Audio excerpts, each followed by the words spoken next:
Welcome to our class on Chassidus. We're going to be learning this week a beautiful Chassidic discourse from the Rebbe. The name of the Chassidic discourse is called Via'nech, Vi'ar'ivech, Wiyakhilcha. The Rebbe said this Chassidic discourse in honor of Shabbos Parshas Ekev, which was the 20th day of the month of Av, in the year Tavshin Chav Gimel, 59 years ago.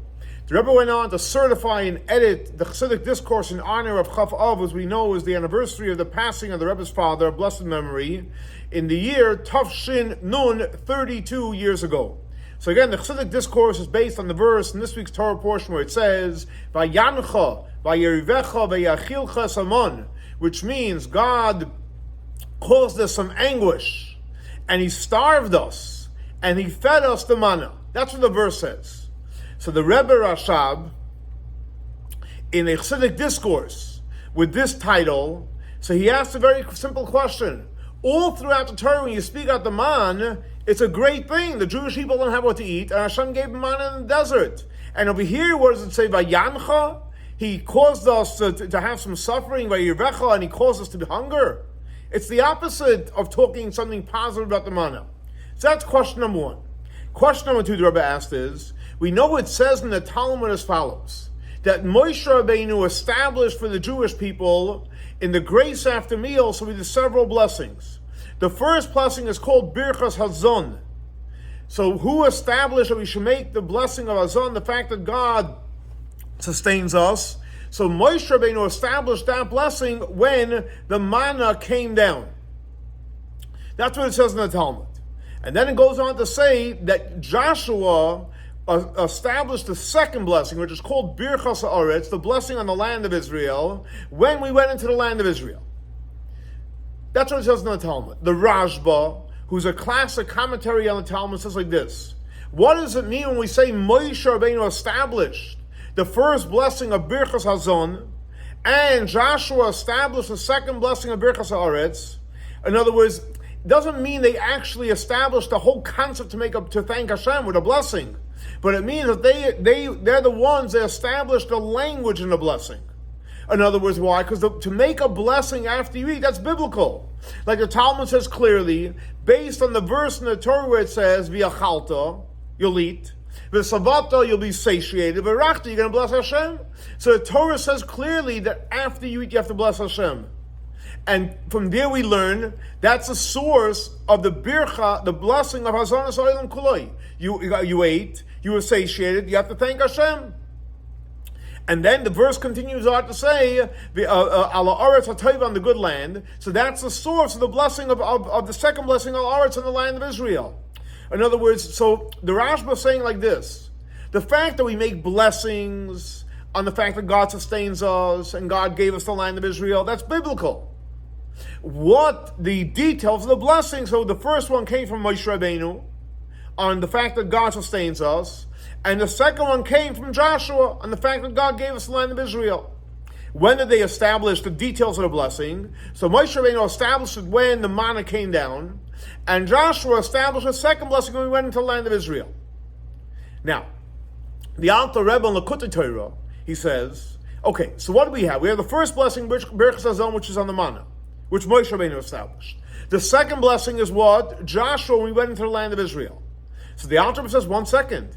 If you give a look in the second blessing, which is seemingly Ala Aretz, on the land of Israel that God gave us, we also mention in there Vi'achilas Mazoin, on the fact that God gives us food that sustains us. And when we finish off the blessing, what do we say? We say Ala Aretz, on the land of Israel, seemingly to stop there, but we say Ala Mazoin as well, even though you already made a blessing in Birchas Hazon. And the answer the Alter Rebbe explains is, because Moshe Rabbeinu established the first blessing, the fact that God sustains us. What was that? When the manna came down. So the first blessing represents the gift of the manna, of the sustaining us in the desert through the manna, which is basically called, the manna is known as Lechem min Hashamayim, bread from heaven. And the second blessing, where it says Ala Aretz, and it adds the Ala Mazoin, why is it added sustaining in the second blessing as well? Because the second one in Birchas Haaretz is referring to the food that we get from the ground. Hamoitzi lechem min haaretz. So notice the Alter Rebbe is saying is like this. The first blessing that we say we thank Hashem for sustaining us, that's referring to the manna that sustained us.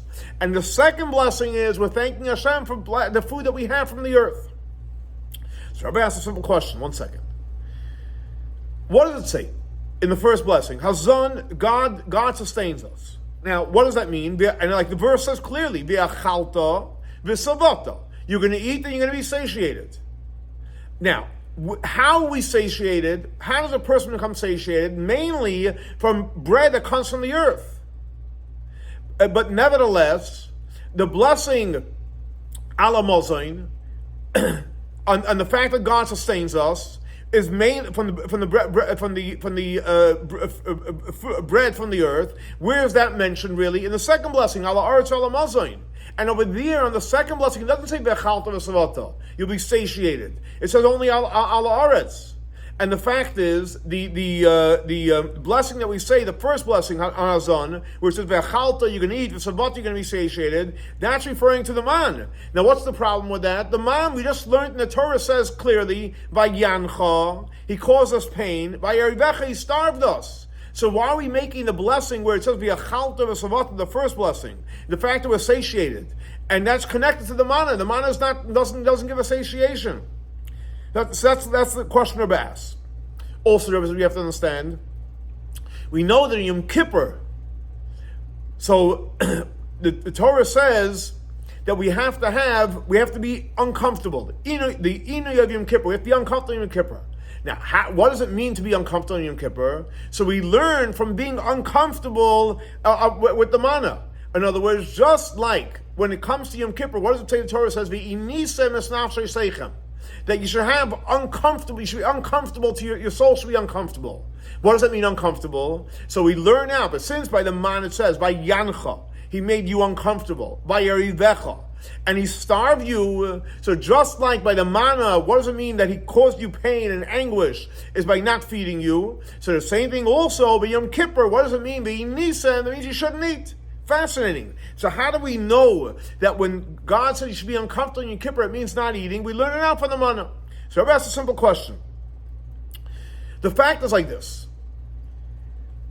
What does it mean in reference to the manna that we were uncomfortable and we were starved by it? In other words, it's not like we didn't eat totally. We ate the manna, but the manna didn't satiate us. Like we're supposed to. You eat, you want to be finished, you want to be satiated. But when they ate the manna, they wasn't satiated. Why? Why is that? Why when someone ate the manna, they weren't satiated? Because the Rebbe explains, you can't compare someone that eats, and when you finish eating, you still have bread left over in your basket. In Hebrew, it's called pas v'saloi. Versus if someone sits down and eats, they finish eating, and they know there's still more bread in the basket. If they get hungry later, they'll have what to eat. So they're fine, they're satiated. Why? Because if they get hungry, they'll have where to go get some more bread later. But the fact is, when it came to the manna, you got the bread today, whatever the manna you got today, and you finished eating it. And you don't have manna to put away for tomorrow. It came down, whatever you needed for that day.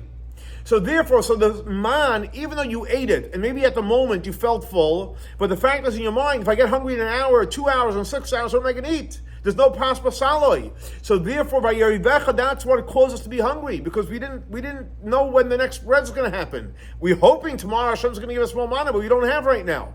That's one reason why the manna doesn't create satiation, because you don't know where your next bread's going to come from. Another reason is,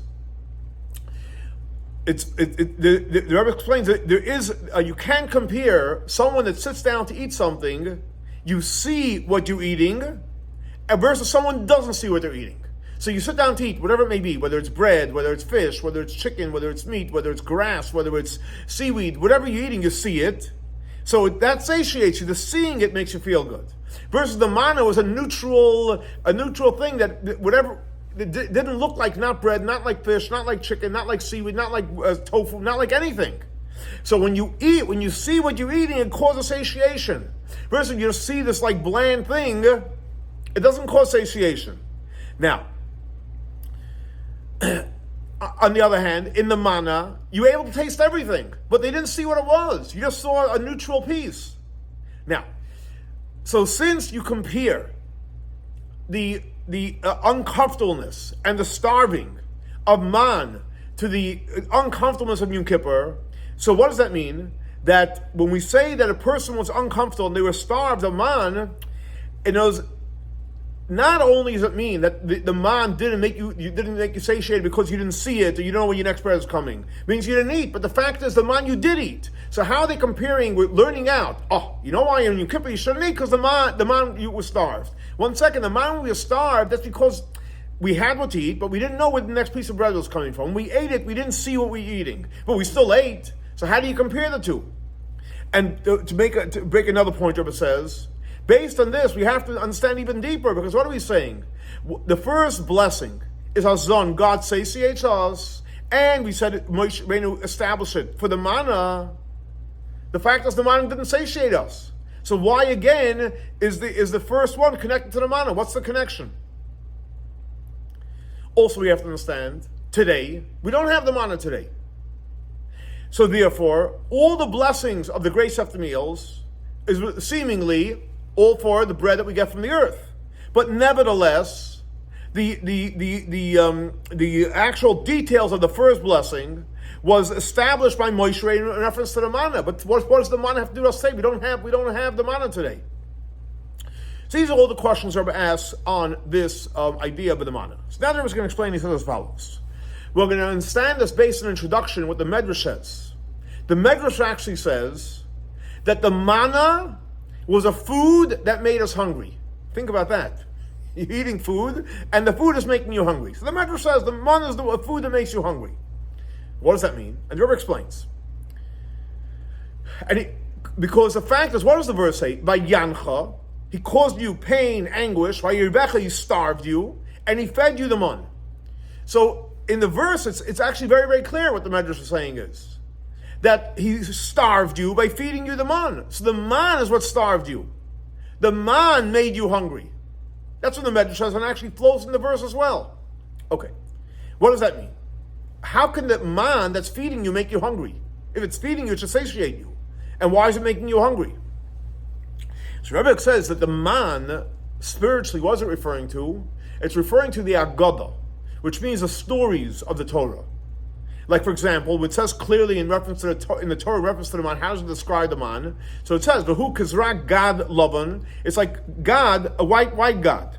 So the Mechilta, the Medrash says, what does God mean? It's actually like Agadah, like when you learn the Torah, you hear the stories of the Torah. So in fact, when you listen to the stories of the Torah, when you read them, it actually draws your heart.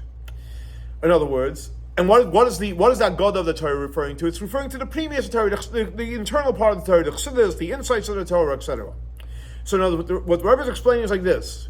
The reason why the man makes you hungry, because the man represents what? The Agadah of the Torah, the previous Torah, the internal part of the Torah, Chassidus, Kabbalah.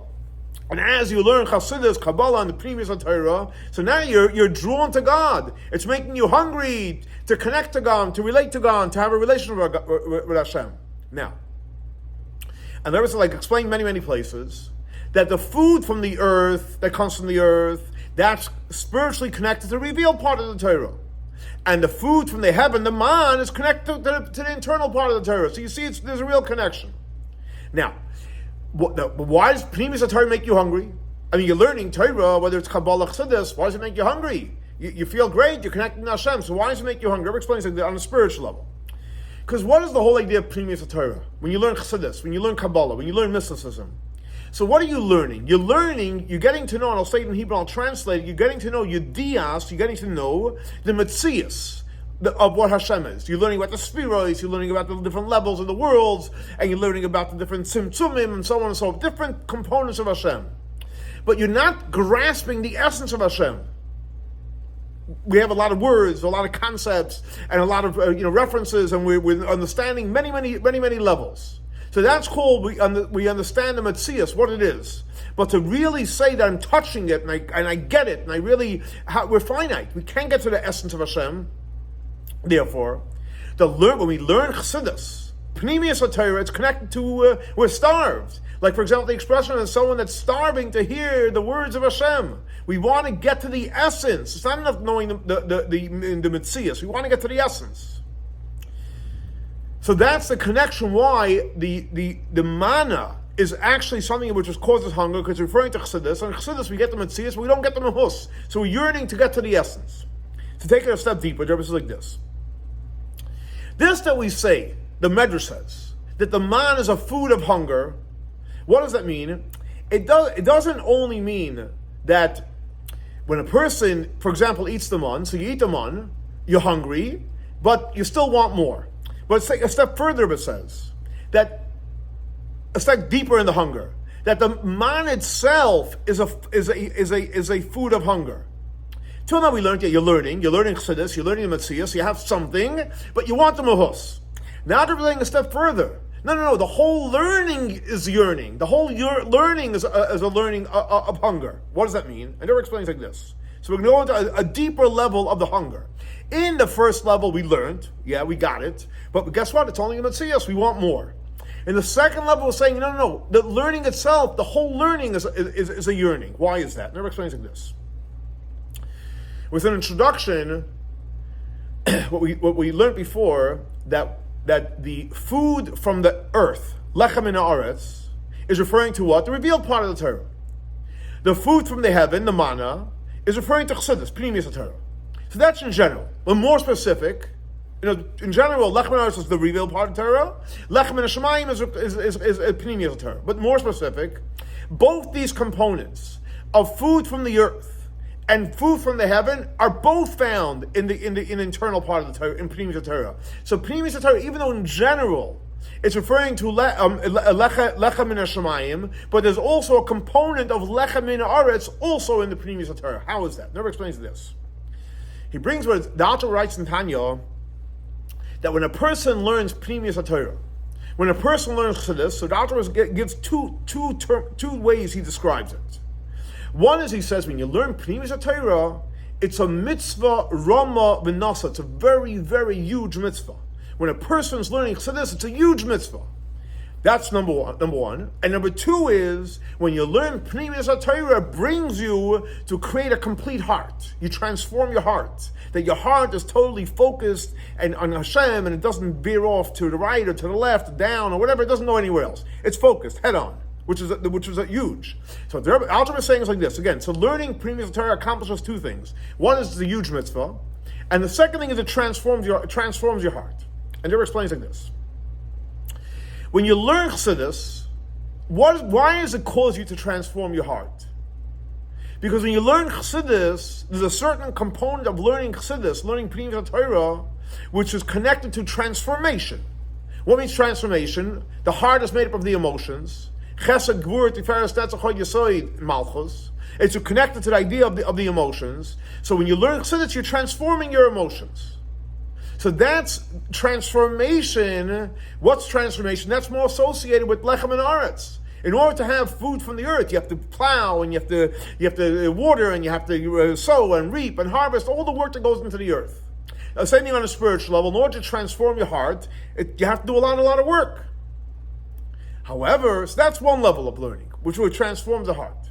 However, the main idea of lechem min hashamayim, with Pnimius Torah is considered food from heaven, that's when you're learning, you're getting into the zone of learning Kabbalah, you're learning mysticism, and you're totally on a high. So you see, there's two components with learning Chassidus. One is you can learn Chassidus, you tune out of the world, and you connect to the high stuff, and you're off on a spiritual journey. You go into the world of Atzilus. That's amazing. But then there's a component where you take that and you transform yourself. You become a better human being. Now, the Rebbe says the difference between these two levels of learning, where one is you're totally connecting to some kind of spiritual high, it's amazing. Really, when you get into something like deep, you're like totally disconnected from reality, or where you're transforming yourself. It has to do with two levels of intellect. In other words, like this. When you learn and you grasp Kabbalah and Chassidus, and the purpose is to transform your heart. So that is what level of intellect, when you're learning, right? You're learning, you're trying to transform yourself, you're trying to work out a midah. What level of intellect? It's a level of intellect which is connected to the emotions. Because otherwise it wouldn't do any transformation. So when you're learning to transform, it's a level of intellect which is connected to the emotions. On the other hand, when a person just learning just to go off into the world of Atzilus, go off into the zone of Kabbalah and awesome experiences. So that's what you're learning with your intellect. So that's learning with your intellect, which is totally disconnected from your emotions. So you see that the two levels of Chassidus, with the Alter writes in Tanya, one is where it's a huge mitzvah, one is where it transforms, is connected basically to two levels of intellect. In the level of intellect, we totally off the charts, that's the big mitzvah. And the one where you transforms this level is the level of intellect which is connected to your emotions. Now, so based on this, Rebbe explains beautifully as follows. This that we say, that the manna is a food that basically causes someone to be totally starved, totally hungry. Why is that? Because when does somebody feel satiated intellectually? You grasp the intellect, and when you grasp it, you're able to use it to transform your emotions. So that is the level of the food from the earth, of previous Torah, the level where you're transforming yourself, which means a person comprehends it, and you get it, and that's how you're able to transform yourself. You realize how great Hashem is, and therefore why are you getting involved in like silly and petty and not important stuff? We should just be busy with holy things. So it's basically a food that causes a person satiation. You feel good. You get it. You get what Hashem wants, and you get that these behaviors are okay and these behaviors aren't okay, and you transform yourself. Now, so that's one level where the intellect feels good. You transform yourself. It's useful. On the other hand, there's a whole different level of intellect. An intellect which is not connected necessarily to emotions, like the bread of heaven, which basically it's off the charts. And that's the ultimate level in total hunger. What the Rebbe is saying is like this. There's two levels of being hungry, spiritually. One is where you get it, and it's amazing, but you really need something higher. You transform your emotions, but you really need something higher. One is where you don't even connect to reality. That's the highest level of hunger, where you're totally off the charts. Now, so he's going to explain the difference between these two levels in the level of hunger. In other words, one level is that where the person is on one hand he's eating, but nevertheless he's still hungry. In other words, you're satiated, but it doesn't take away from the fact that you're going to be hungry in 5 minutes. On the other hand, there's another whole level that no. The eating itself makes you totally starving. Even though you realize it's coming from above intellect. Why is that? Because the reason why you feel that you feel satiated, but then again you don't know where you're going to have your next piece of food from, is that's referring to the level of intellect which is connected to the emotions. But nevertheless, so on one hand you transformed it, but the fact is it's still intellect still above it. And therefore, it affects in the person, because the person, we're made up of emotions. It affects in the person, which is emotions, that they want to grasp more of it. On the other hand, the component where the knowledge itself creates the hunger and the yearning for Hashem, that's the level of intellect which is above emotions. And that's why, in essence, it's yearning. Now, again, to recap before we go deeper. So Rebbe is saying there's two levels, and the difference is very simple. In one level is, yes, you understand it, and it's transforming your emotions. Like the Alter Rebbe says in time, it transforms your emotions, but nevertheless, the intellect wants to go higher, so it's yearning for more. The second level is no. It's just the intellect that's yearning for more and more and more. There's no satiation at all. Now, when this higher level of yearning is revealed by the person, you just want to learn and study and connect to Hashem. But nevertheless, when this gets revealed in the emotions, it doesn't transform the emotions. It creates an experience in emotions. The emotions are on a level of bittul. They're totally accepting. The person's yearning to be with Hashem. You learn and you meditate, right? The fact is you're a human being. So when the body, your emotions feel it, whoa, you're like in awe of their experience. And like, for example, there is an example, the difference between the spheres of Chachma and Bina.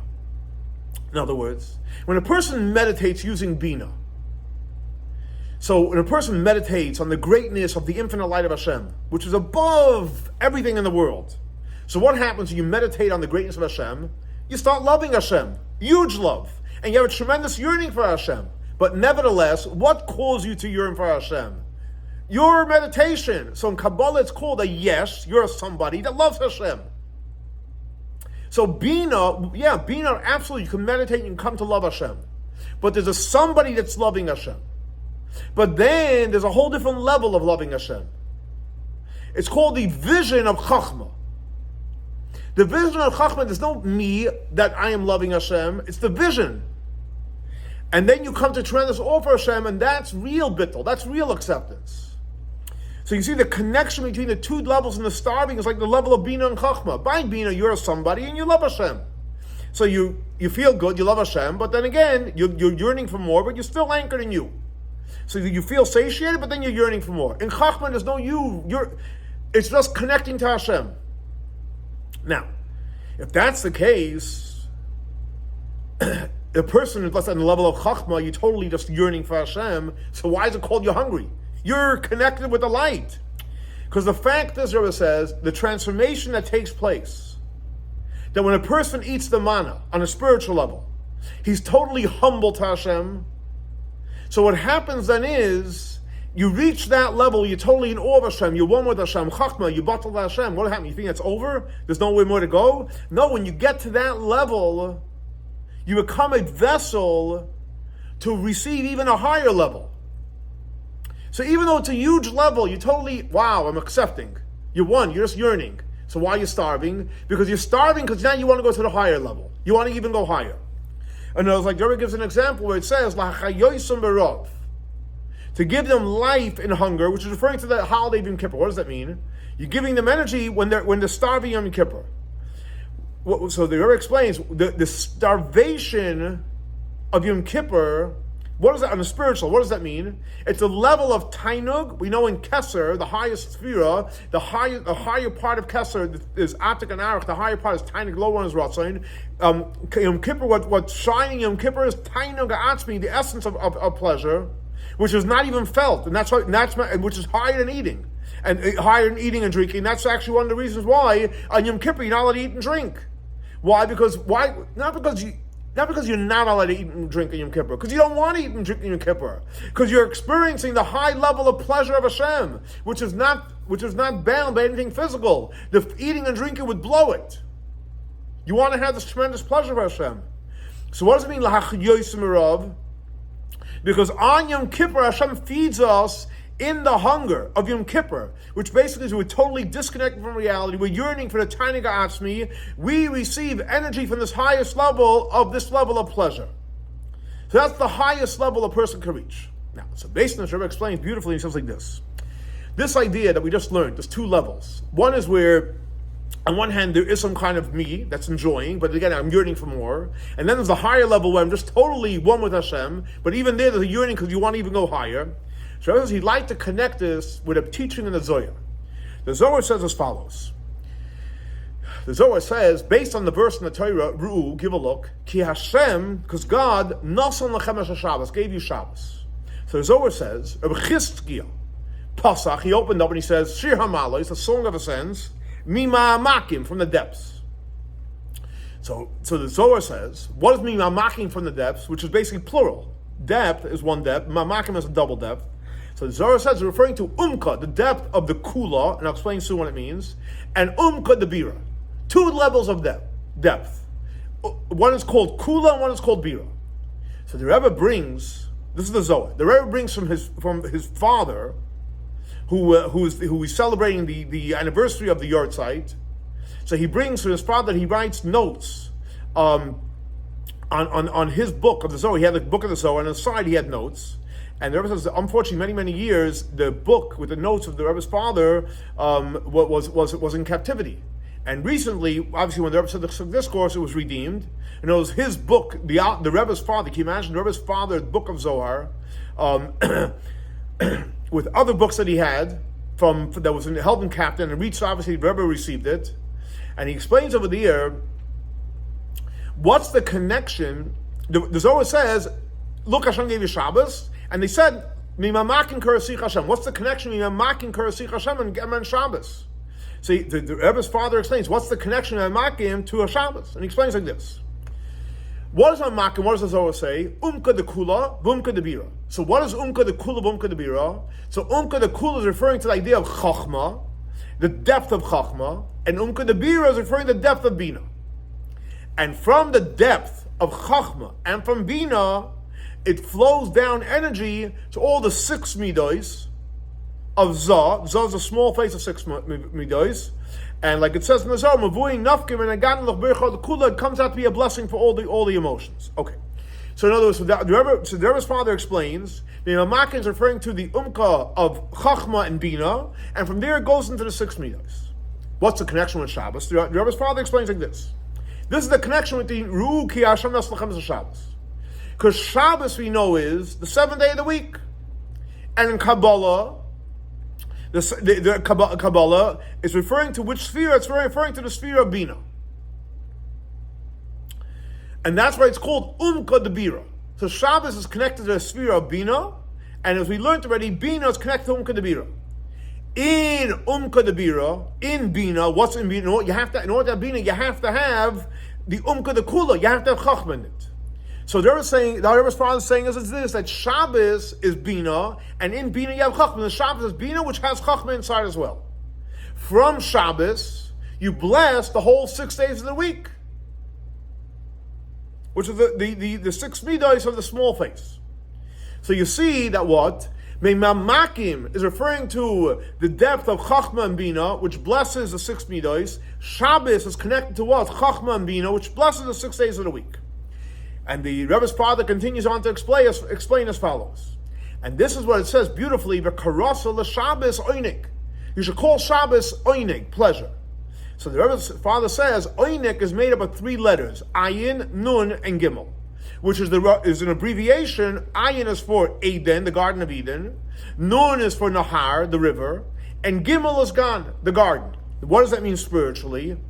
So Eden, the Rebbe's father says, Eden is referring to Chachma. Nahar is Bina, Chachma and Bina, which is connected to Umka the Kula, Umka the Bira, which you said is Chachma and Bina. And from there, the flow goes out to the Gan, the garden, which is Malchus.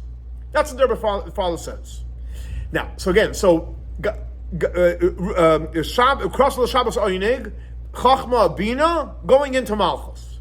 Now, what's the connection? The Rebbe's father says, and that's why Malchus is called, Malchus itself is Shabbos.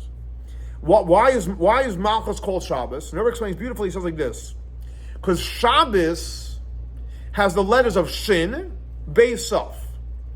So the Rebbe's father said Shin is numerically 300. Mamakim, the depth of the depth, numerically is also 300. Right? Mem is 40, Ayin is 70, Mem is 40, Kuf is 100, Yud is 10, and Mem is another 40. So it's exactly 300. So Shin is represented by Mamakim, which we already learned is Chachma and Bina, and which is again also the idea of Eden and Nahar. And Bas, the daughter, we know is Malchus, the receiver, Gan.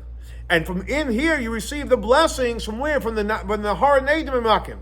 So the Rebbe's father connects this to what? The idea of Shabbos, which is connected to the idea of Malchus, and which is the idea of and the Shabbos is basically Chachma and Bina going into Malchus. That's the connection with Malchus. So Rebbe says, 1 second, hold on. Simple question. In the beginning, he started off to say that Mimamakim goes from Chachma and Bina to the 6 midos. And he said the same thing also with Shabbos. It goes from Chachma and Bina to the 6 days of the week. But then he finishes off and he says it goes from Chachma and Bina into Malchus. Oineg going into the God, going into Malchus. We start off with Chachma and going to the 6 minutes, then he says going into Malchus. So Rebbe says he's going to explain as follows. And not only explain it, but explain it practically how we can serve Hashem. And he says like this. Memakim, what do we learn? It says plural, Lashon Rabbah. So there's 2 levels. And he's connecting it to what we learned before, the 2 levels of eating where you starve by eating. And one is called the depth, the starvation. One is the starvation of Bina. What is the starvation of Bina? So Bina we know is there's a somebody. In other words, the knowledge that causes the starvation. Bina, you understand, you get it, right? But then again, you're somebody, you get it. But even after you get it, you want to go higher. But then there's umka de kula, the starvation of chachma, which that is referring to the higher level of starvation, which basically that's the essence of starvation. Not because I am somebody I understand, I have starvation also. The essence of starvation.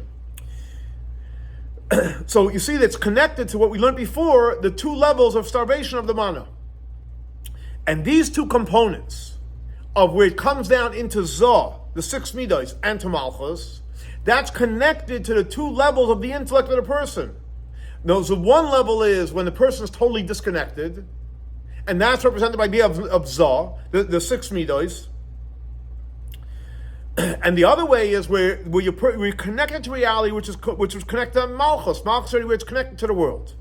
Now, what happens is when you draw in the depth of the two levels of Chachma and Bina into the intellect of the person, by being through bittul, so you draw it down within you. So it comes down on both levels. In the limitation of the person, Malchus. In other words, that the idea is that the powerful ideas of Pnimius Torah, on one hand, it's totally above you. Chachma, you're totally yearning out, but you actually bring it down into reality, into this world. And Rebbe said he'd like to add as follows. Even though, so you have Mamakim, Chachma and Bina on two high levels, but it comes down into Zah on one level, which is more aloof, but then it comes down even to Malchus. Rebbe said he'd like to add that the truth is the main revelation of Mamakim, Chachma and Bina, the yearning, comes down where? More into Malchus. Why? Because the 6 midos of Zah, they only get blessed from from Shabbos. But on the other hand, Malchus, besides the fact that it receives from Chachma and Bina, but Malchus, we learned already itself, is called Shabbos. Because the Bas is referring to Malchus. And now you have to say a step further, that on Shabbos, which we learned already, Shabbos is connected to which sphere? The sphere of Bina, also has the letter of Bas. In other words, so Shabbos, which was connected to the idea of Bina, which is more closely connected to the idea of Bas. Because the Shin for Shabbos is my Makim, from the depth, and the way the depth comes down into Bas, into Malchus. Now, what does that mean? Why is everyone saying that mainly it's Malchus? Because the fact is, we know that in serving Hashem, the ultimate goal is that by spreading the well springs of Chassidus, the goal is to bring it out chutza, all the way down to the bottom, all the way into Malchus, and that's the way we actually we reveal the real essence of the wellspring, actually of Bina. So by going down to the lowest level, that's the ultimate goal that makes it happen. Now, so there was like this. From these two components of Pnimius HaTorah, learning the essence of Chassidus, on one hand, you have the starvation, which is beyond comprehension, the idea of Chachma, but nevertheless, it creates satiation, which is more the idea of Bina. So because it's on a spiritual level, that's why you have these two components in the man itself, where on one hand it's totally disconnected, on one hand it has some kind of connection, but nevertheless it's still a yearning. And there explains like this. Now, we learned before that the reason why the man was given every day, in other words, you didn't get once a week for the week or for the month or whatever it may be. You needed man today, it came down today. Tomorrow you need man, you get tomorrow as well. Why? And matter of fact, because it came down every day, you don't have, we learned before, Pascha Salai, you don't have anything for tomorrow. That's why it's called Via'anch. It was uncomfortable. Wi'ra'ivch, we were starved. Why? Because you can't compare someone that has bread in his basket versus someone that doesn't have. Why is that? And again, so seemingly we should have had, but the fact that Hashem didn't want that, because the fact is the makeup, the spiritual makeup of the world. What's the spiritual makeup of the world? Time and space. World concealment is made up of time and space. Mana, on the other hand, is above the world.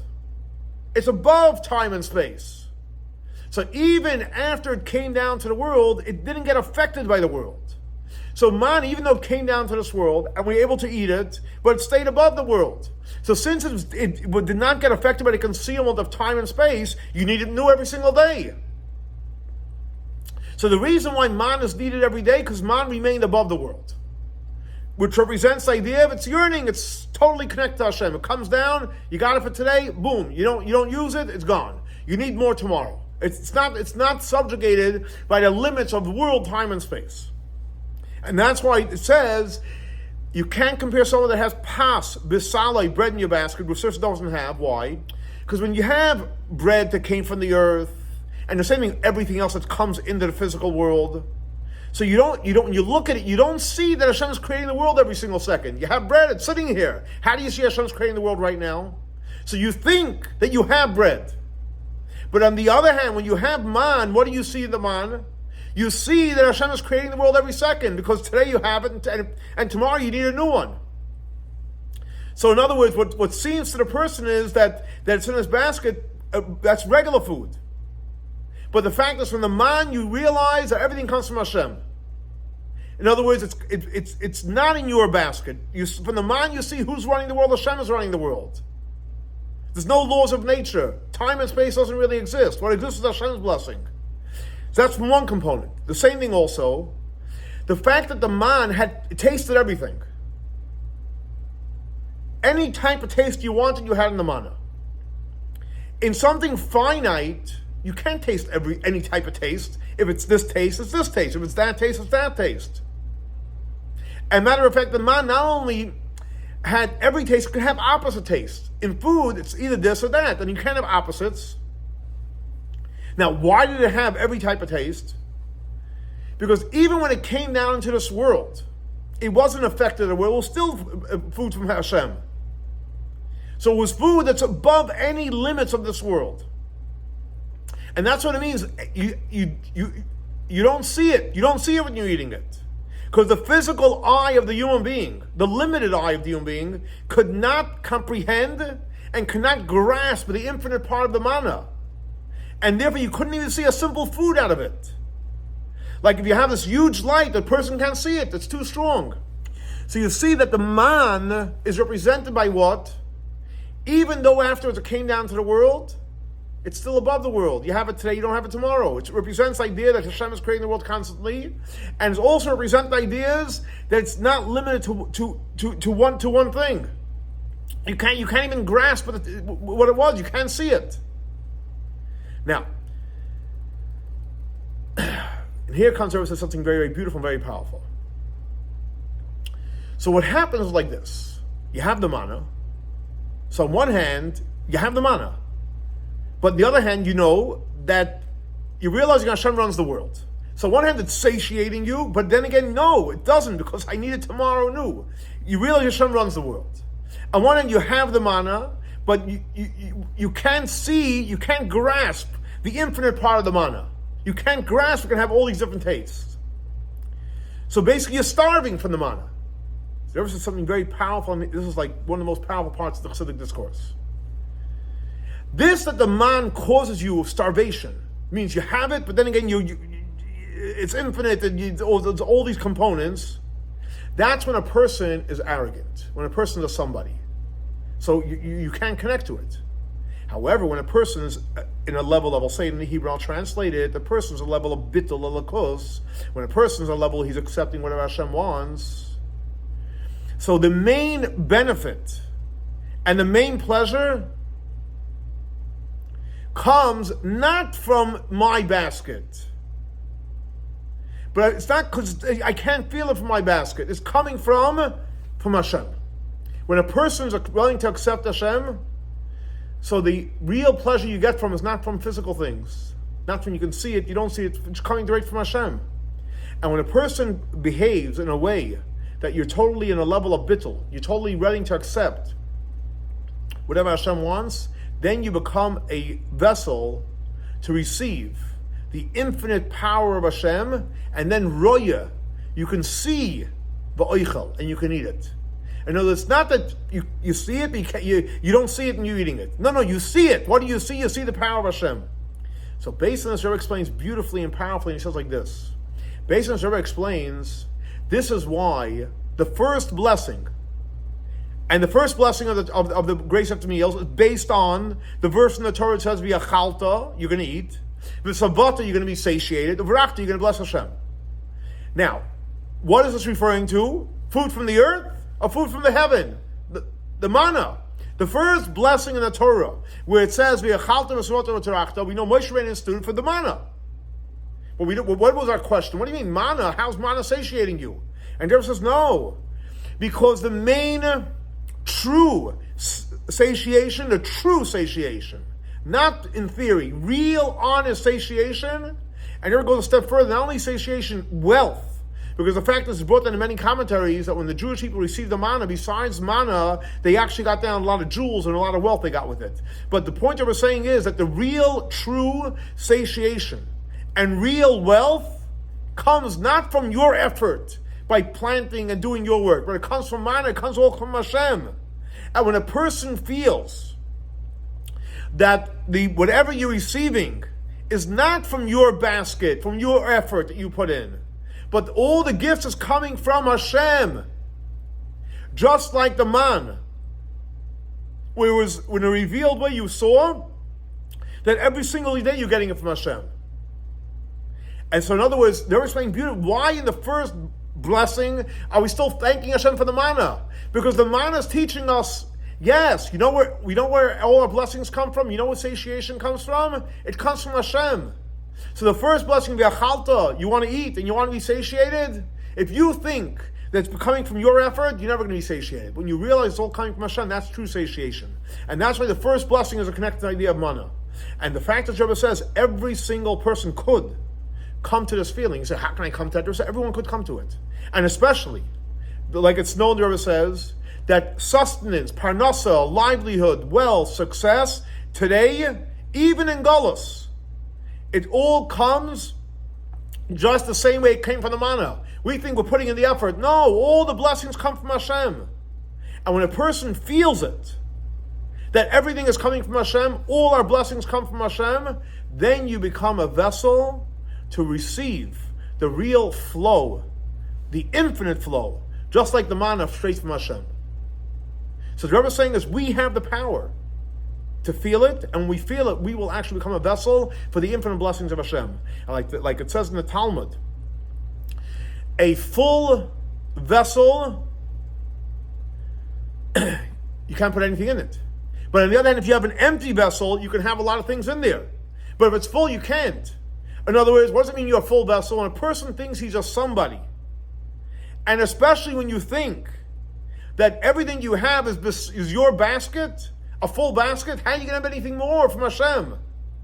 In other words, even the little thing from the earth you're not going to be able to have. But when a person makes themselves an empty vessel, then you're able to receive the real satiation, the real wealth of the manna, and you end up receiving all the energy and all the flow of children, life, sustenance, and in a way of tremendous abundance.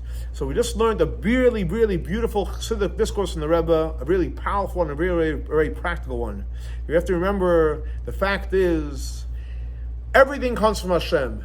When we allow ourselves to experience it and to feel it, and we could, that everything really comes from Hashem, we will make ourselves a vessel to receive the greatest and the most powerful blessings of Hashem.